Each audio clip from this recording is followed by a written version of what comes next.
Hello everyone, welcome to নীলাকিক engineering tutorial. আজকের ক্লাসে আমরা ইঞ্জিনিয়ারিং ড্রয়িংয়ের লেটারিং নিয়ে আলোচনা করব। পুরো ইনফরমেশান পেতে অবশ্যই ভিডিওটাকে শেষ পর্যন্ত দেখবে এবং আজকের ক্লাস থেকে যদি তোমরা সামান্য কিছুও শিখতে পারো অবশ্যই ভিডিওটাকে লাইক করবে এবং তোমার বন্ধুদের সাথে শেয়ার করবে যাতে তারাও কিছু শিখতে পারে। এবং এই চ্যানেল থেকে এরকমই ইনফরমেটিভ ক্লাসের নোটিফিকেশান পেতে অবশ্যই চ্যানেলটাকে সাবস্ক্রাইব করে নিয়ে পাশের বেল বাটনে প্রেস করে নিতে পারো, তাহলে যখনই এই চ্যানেলে ভিডিও আপলোড হবে তার নোটিফিকেশান তোমরা সরাসরি পেয়ে যাবে। শুরু হচ্ছে আজকের class, lettering of engineering drawing. আজকের ক্লাসে আমরা শিখব ইঞ্জিনিয়ারিং ড্রয়িংয়ের ক্ষেত্রে লেটারিং কত ধরনের হয় এবং প্রপার ওয়েতে লেটারিং করার জন্য আমাদের কি করতে হয়, অর্থাৎ আমরা লেটারিংয়ের ফর্মওয়ার্ক কীভাবে করা যায় সেটা নিয়ে আজকের ক্লাসে আলোচনা করব। ইঞ্জিনিয়ারিং ড্রয়িংয়ের ক্ষেত্রে লেটারিংকে বেসিক্যালি দুটো ভাগে ভাগ করা যায়, এক ভার্টিক্যাল লেটারিং এবং দুই ইনক্লাইন্ড লেটারিং। ভার্টিক্যাল লেটারিংটা জেনারেলি হরাইজন্টালের সাথে 90 ডিগ্রি অ্যাঙ্গেল করে হয় এবং ইনক্লাইন্ড লেটারিংটা হরাইজন্টালের সাথে 75 ডিগ্রি অ্যাঙ্গেল করে হয়। আমরা ইটালিক ফরমেশনে যেই লেটারিংগুলো করে থাকি বা যেই টাইপিংগুলো করে থাকি সেগুলোই হচ্ছে ইনক্লাইন্ড লেটারিং। ভার্টিক্যাল লেটারিং আমরা আবার দুটোভাবে করতে পারি, এক সিঙ্গেল স্ট্রোকে ভার্টিক্যাল লেটারিং করতে পারি আর দুই ডবল স্ট্রোকে ভার্টিক্যাল লেটারিং করতে পারি। একইভাবে সিঙ্গেল স্ট্রোক ভার্টিক্যাল লেটারিংকে আবার দুটো ভাগে করতে পারি, এক single stroke vertical lettering with capital লেটারে করতে পারি এবং single stroke vertical lettering with small লেটারে করতে পারি। একইভাবে double stroke vertical lettering with capital লেটারে করতে পারি এবং double stroke vertical lettering with small লেটারে করতে পারি। ঠিক সেম ওয়েতে ইনক্লাইন্ড লেটারিংকেও ভাগ করা যায়। এই ইনক্লাইন্ড লেটারিংকে আমরা সিঙ্গেল স্ট্রোকে করতে পারি এবং ডবল স্ট্রোকে করতে পারি। আবার সিঙ্গেল স্ট্রোক ইনক্লাইন্ড লেটারিংকে আমরা ক্যাপিটাল লেটার এবং স্মল লেটারে করতে পারি। ঠিক সেম ওয়েতে ইনক্লাইন্ড ডবল স্ট্রোক লেটারিংকেও আমরা ক্যাপিটাল লেটার এবং স্মল লেটারে করতে পারি। আমরা ইঞ্জিনিয়ারিং ড্রয়িংয়ের ক্ষেত্রে যেই লেটারিংটা করে থাকি সেই লেটারিংকে বলা হয় গথিক লেটারিং। গথিক লেটারিং অর্থাৎ আমরা যেই ইঞ্জিনিয়ারিং ড্রয়িংয়ের ক্ষেত্রে লেটার বা অ্যালফাবেট বা নিউমেরালস অর্থাৎ 1, 2, 3, 4 ইত্যাদি ডিজিটগুলো লিখি সেইগুলোর প্রত্যেকটা লেটারের থিকনেস ইউনিফর্ম হয়, অর্থাৎ ইকুয়াল হয়। এরকম হয় না কি একটা লেটারের থিকনেস বেশি একটা লেটারের থিকনেস কম। তো এই ফরমেশনে আমরা যেই লেটারিংটা করি সেটাকেই আমরা ইঞ্জিনিয়ারিং ভাষায় বা ইঞ্জিনিয়ারিং ড্রয়িংয়ের ক্ষেত্রে গথিক লেটারিং বলে থাকি। আজকের ক্লাসে আমরা ইঞ্জিনিয়ারিং ড্রয়িংয়ের গথিক লেটারিং করার যে ফর্মওয়ার্কটা সেটা কিভাবে করতে হয় সেটা শিখে নেব। লেটারিংয়ের ফর্মওয়ার্কটা করার জন্য আমরা সবার প্রথমে একটা হরাইজন্টাল লাইন ড্র করব। সেই হরাইজন্টাল লাইনটা হবে খাতা বা ড্রয়িং শিটের ওপর এবং নিচের এজটার সঙ্গে প্যারালাল। আমরা সবার প্রথমে একটা সেট স্কোয়ার খাতা বা ড্রয়িং শিটের যে কোনো একটা সাইডের এজের সঙ্গে প্যারালাল করে বসাবো। ফলে আমরা যদি এখন এখান দিয়ে একটা লাইন ড্র করি সেই লাইনটা হবে খাতার নিচ এবং ওপরের সঙ্গে প্যারালাল। সাধারণত লেটারিং এর ক্ষেত্রে আমরা যেই ফর্মওয়ার্কটা তৈরি করি সেটার একটা হাইট মেনশান করা থাকে, 35 mm বা 49 mm এরকম একটা হাইট মেনশান করা থাকে। তো আমরা ধরে নিলাম হাইটটা দেওয়া আছে 35 mm। তো আমরা এই হরাইজন্টাল লাইনটার স্টার্টিং পয়েন্টে এবং ফিনিশিং পয়েন্টে সবার প্রথমে দুখানা পারপেন্ডিকুলার লাইন ড্র করব, যেটা এই হরাইজন্টাল লাইনটার সঙ্গে 90 ডিগ্রি অ্যাঙ্গেল করে থাকবে। তো আমরা সবার প্রথমে একটা সেট স্কোয়ার খাতার এই নিচের এজের সঙ্গে প্যারালাল করে বসাবো, দিয়ে এই স্টার্টিং পয়েন্ট থেকে একটা পারপেন্ডিকুলার লাইন ড্র করব। একইভাবে সেট স্কোয়ারটাকে খাতার নিচের এজটার সঙ্গে প্যারালাল করে বসাবো এবং এই ফিনিশিং পয়েন্টের উপরে একটা পারপেন্ডিকুলার লাইন ড্র করব, যার ফলে এই হরাইজন্টাল লাইনটা ভার্টিক্যাল লাইনটার সঙ্গে পারপেন্ডিকুলার অবস্থায় থাকলো।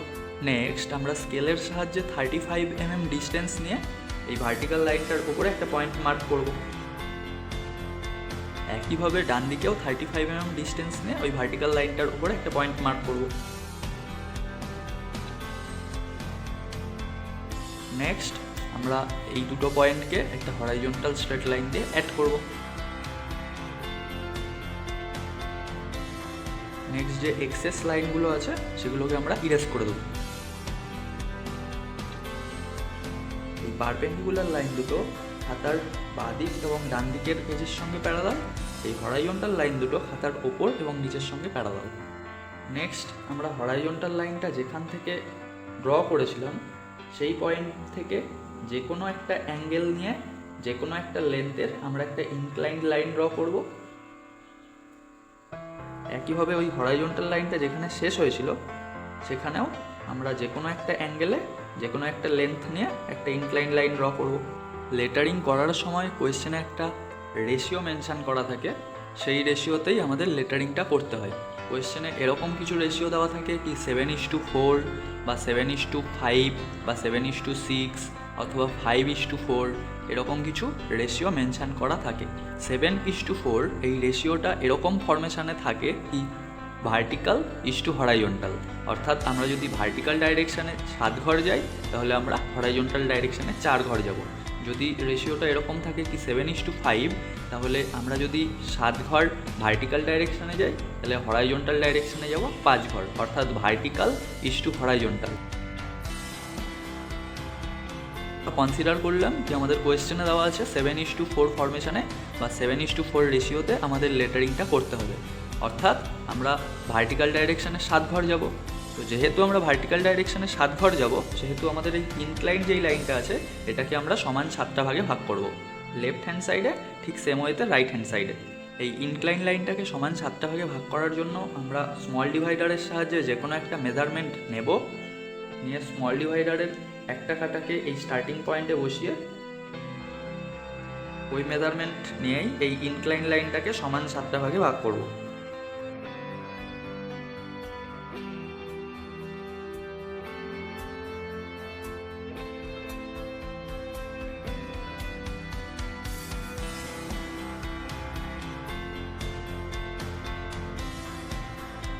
ঠিক সেম ওয়েতে রাইট হ্যান্ড সাইডে আমরা যে ইনক্লাইন লাইনটা নিয়েছিলাম সেটাতেও যে কোনো একটা মেজারমেন্ট, ওই সেম মেজারমেন্টও নিতে পারি, কিংবা ওর থেকে একটু ছোটো মেজারমেন্ট কিংবা ওর থেকে একটু বড় মেজারমেন্ট, যে কোনো একটা মেজারমেন্ট নিয়ে এই লাইনটাকে ইকুয়াল 7খানা পার্টে ভাগ করব। তো আমরা স্টার্টিং পয়েন্টে ডিভাইডারের যে কোনো একটা কাটা বসিয়ে যে কোনো একটা মেজারমেন্ট নিয়ে এই ইনক্লাইন লাইনটাকে সমান 7টা ভাগে ভাগ করব।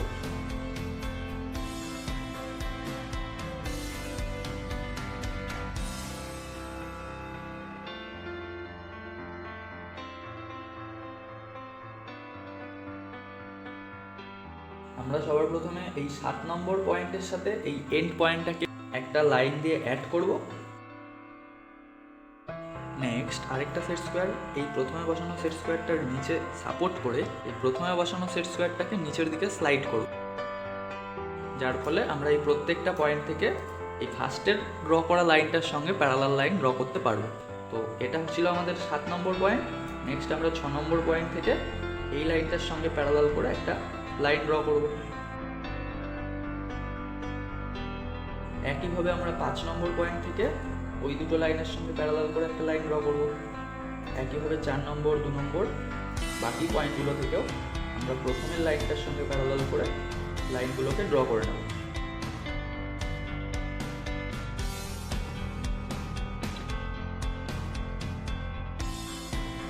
ঠিক সেম ওয়েতে আমরা ডান দিকেও এই 7 নম্বর পয়েন্টটার সাথে এই পয়েন্টটাকে প্রথমে অ্যাড করব, তারপরে বাকি যেই পয়েন্টগুলো থাকবে সেই পয়েন্টগুলো থেকে ওই প্রথমের লাইনটার সঙ্গে প্যারালাল করে লাইন ড্র করব। তো আমরা সবার প্রথমে এই 7 নম্বর পয়েন্ট থেকে এই এন্ডে একটা লাইন ড্র করব।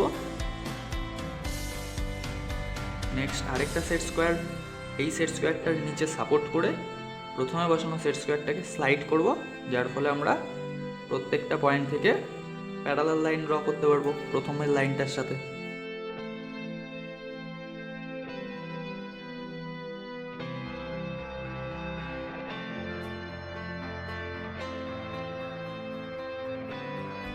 এর ফলে আমরা দুদিকেই এই পারপেন্ডিকুলার লাইনটার উপরে 7খানা পয়েন্ট পেলাম, যেগুলোর প্রত্যেকটার মেজারমেন্ট অর্থাৎ এই প্রত্যেকটা ভাগের ডিস্টেন্স সেম। তো আমরা এখন এই লেফট হ্যান্ড সাইডের ফার্স্ট পয়েন্টটার সাথে রাইট হ্যান্ড সাইডের ফার্স্ট পয়েন্টটাকে অ্যাড করব, লেফট হ্যান্ড সাইডের সেকেন্ড পয়েন্টটার সাথে রাইট হ্যান্ড সাইডের সেকেন্ড পয়েন্টটাকে অ্যাড করব। একইভাবে বাঁ দিকের পয়েন্টগুলোর সাথে ডান দিকের বাকি পয়েন্টগুলোকে অ্যাড করব।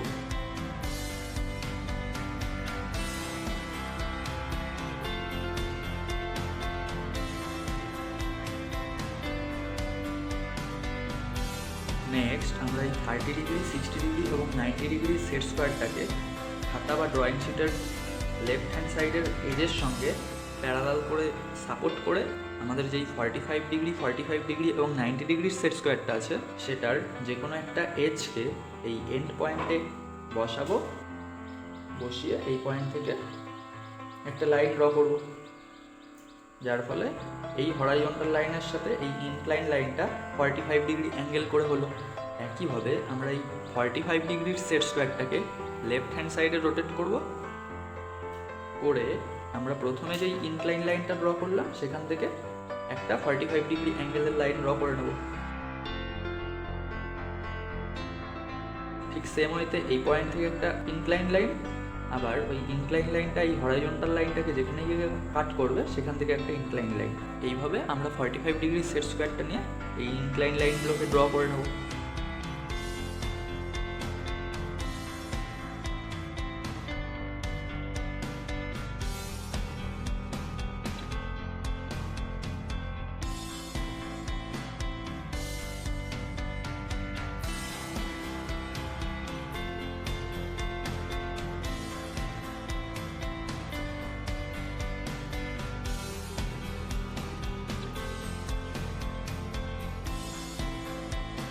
নেক্সট আমরা যে কোনো একটা সেট স্কোয়ারকে এই খাতার নিচের এজের সঙ্গে প্যারালাল করে বসাবো এবং এই ইনক্লাইন লাইনগুলো, এই হরাইজন্টাল লাইনগুলোকে যেই পয়েন্টে কাট করলো সেই পয়েন্টগুলো থেকে পারপেন্ডিকুলার লাইন ড্র করব।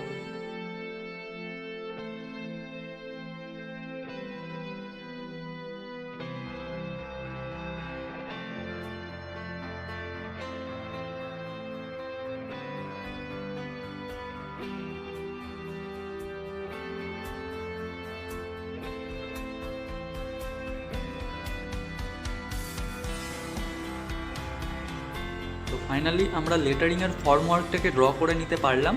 এতক্ষণ ধরে এই ফর্মওয়ার্কটা ড্র করার জন্য যেই লাইনগুলো ড্র করেছিলাম সব লাইনগুলোকে আমরা 4H বা 2H পেন্সিল দিয়ে ড্র করব, যাতে এগুলো ফেন্ট হয় বা হালকা হয় বা লাইট হয়। নেক্সট ক্লাসে আমরা শিখব লেটারিং ড্র করা, অর্থাৎ কীভাবে সিঙ্গেল স্ট্রোকে লেটারিং ড্র করা যায়, এবং তার পরবর্তী ক্লাসে আমরা শিখব কীভাবে ডবল স্ট্রোকে লেটারিং ড্র করা যায়।